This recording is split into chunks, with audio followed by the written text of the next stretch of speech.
Bueno, a continuación vamos a hablar sobre Norberto Bobbio. El contenido programático va a ser la biografía y la teoría del derecho plantada por Norberto Bobbio. Como biografía tenemos que Norberto Bobbio nació el 18 de octubre de 1909 en Turín, Italia, proveniente de una familia filofascista. Esto quiere decir que el fascismo es una ideología política caracterizada por ser un régimen dictador, todo en el Estado, todo por el Estado, nada por fuera del Estado, lo que quiere decir que los padres de Norberto Bobbio compartían esta ideología política muy común en la élite de la época. Creció en un ambiente familiar sano donde el clasismo y la política no eran una obsesión, es por eso que su portada se interesa por la literatura anglosajona. Sin embargo, en el año 1919, cuando Bobbio ingresa a estudiar al Liceo Massimo, se encuentra con que la mayoría de sus profesores eran abiertamente antimusolinianos, es decir, estaban en contra de los ideales de Mussolini, quien era el líder del movimiento fascista italiano, y recordemos que el fascismo era esa ideología donde se pretendía un Estado totalitario ejerciendo el poder a través de la fuerza. Por tanto, los maestros de Bobbio estaban en contra de esa ideología. Con base en esa ideología es que desarrolla su pensamiento político. En el año de 1927, Bobbio ingresó a estudiar Derecho en la Universidad de Turín. En 1935 fue arrestado por una operación de la policía fascista. Y esto dado que la mayoría de sus amigos pertenecían a la Asociación Izquierdista Justicia y Libertad. Es arrestado porque en el periodo del régimen fascista se prohibían todos los partidos políticos, excepto el Partido Nacional Fascista, y esta asociación de izquierda, justicia y libertad era parte del Partido Socialista, el cual operaba de manera clandestina. Posterior a eso, comenzó su currículo como profesor universitario y gracias a esto, en 1938, le llevó a la Cátedra de Filosofía del Derecho de la Universidad de Siena. En 1939 se interesa por Thomas Hobbes, quien es su principal fuente de inspiración en su pensamiento político. En los años 40, Bobbio pasó a ser antifascista, es decir, estaba en contra de que el Estado usara la fuerza como medio para poder ejercer poder en la sociedad y se manejara todo a modo de dictadura. Claro que este no se sentía identificado con el marxismo ortodoxo, corriente donde el proletariado era como el objeto principal del Estado, manteniendo ideales socialistas donde cada persona era igual ante el Estado de manera económica, social y políticamente, eliminando del todo el capitalismo, sino que más bien se mantenía en el marco del movimiento liberal socialista, lo que lo llevó a involucrarse en el Partido Acción, un partido que se caracterizó por ser una ideología liberal socialista, es decir, donde manejaba unas ideas liberales, pero su fin no era suspender del todo el capitalismo. En el año 1943, Bobbio se casa con una antigua amiga del liceo, Valeria. Poco después es trasladado a la Universidad de Cagliari y en ese momento se da la caída de Mussolini, lo que lo lleva a Bobbio a tener contacto con las primeras partidas de partisanos, es decir, con la guerrilla, y es encarcelado nuevamente. En el año 1945 viaja a Inglaterra, donde se lleva una idea de democracia, ampliando su conocimiento y surgiéndole una idea de renovación política.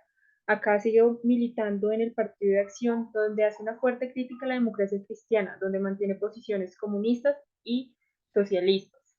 En el año 1955, tras publicar estudios sobre la teoría general del derecho, Bobbio fue uno de los miembros de la primera delegación italiana invitada a visitar China de Mao. En el año, en el año 1966 fue invitado al Congreso Internacional de Filosofía y finalmente en el año 2004 muere en Turín, Italia. Ahora vamos a hacer un breve índice de lo que va a ser la teoría política de Bobbio.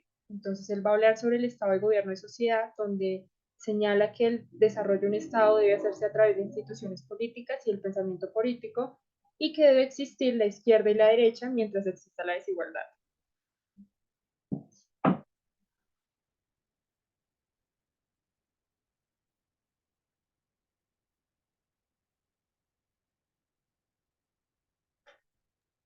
Bueno, a continuación vamos a explicar la teoría del derecho que plantea Bobbio.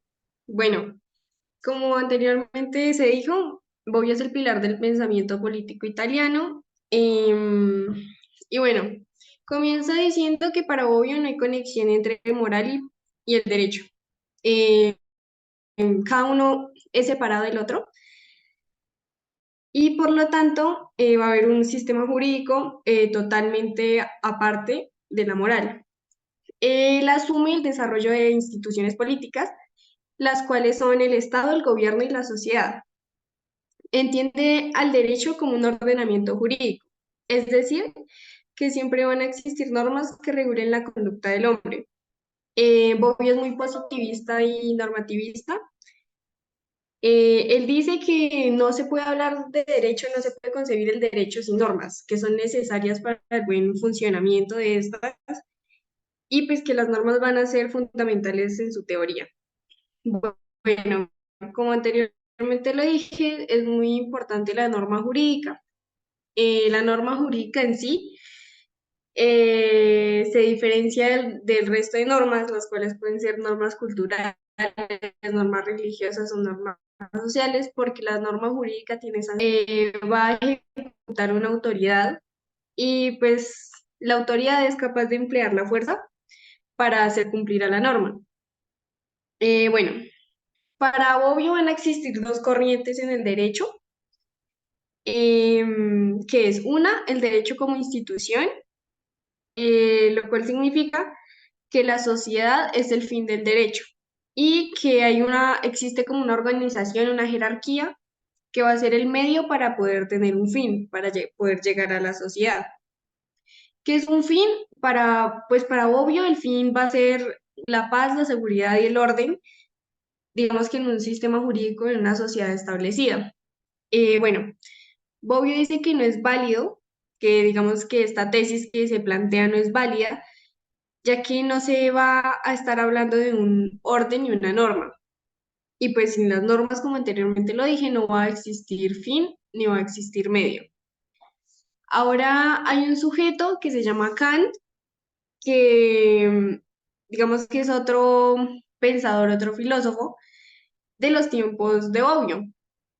Él plantea una tesis en donde dice que el derecho es una relación intersubjetiva. ¿Qué es la intersubjetividad?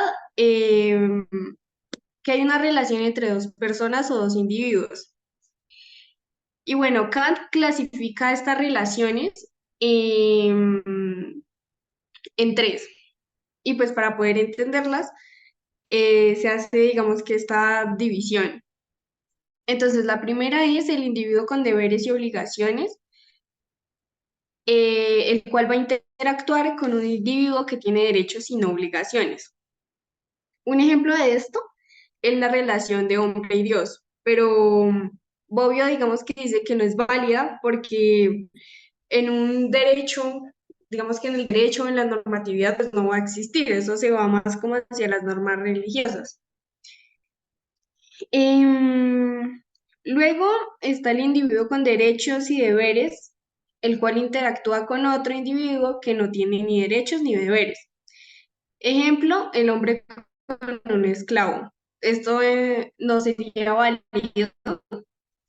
Y la siguiente clasificación es el individuo, el cual tiene derechos y deberes, con alguien que tiene los mismos derechos y deberes. Esto se ve como la relación del hombre y el hombre o el sujeto-sujeto, y a esto se le llama la relación intersubjetiva o entre personas. Sin embargo, Bobbio va a refutar esto, ya que él dice que por el simple hecho de que dos sujetos interactúen o existan, no se va a llevar a cabo una relación jurídica, ya que ahí es donde entra la importancia de la tesis de Bobbio, la cual plantea que las relaciones intersubjetivas no son naturalmente jurídicas, que con el simple hecho de que dos individuos existan y se comuniquen o tengan relación, no va a tener un hecho jurídico. Y ahí es donde se va a enfocar la importancia de la normatividad, ya que las normas son las que regulan cuándo se da o no se va a dar una relación jurídica. Ejemplo, en el momento en que dos sujetos interactúan, dos sujetos de derechos y obligaciones, y hacen uso de la ley, ejemplo, un contrato, o bueno, de unas legislaciones respaldadas por la ley, se va a efectuar una relación jurídica. O sea que en el momento en que nosotros interactuemos con otra persona, pero llevemos a cabo y hagamos uso de la ley o acciones respaldadas legislativamente, va a haber una relación jurídica y esto sí se va a considerar derecho. Bueno, por último, se deja que en el derecho tiene que haber un ordenamiento y el derecho va a ser una fuente de conducta. Y pues digamos que lo importante para recordar a Norberto Bobbio y sus tesis y su teoría es el aspecto normativo que él maneja y que él dice que es necesario y es necesario, digamos que para la condición humana y de esta forma para que exista el derecho.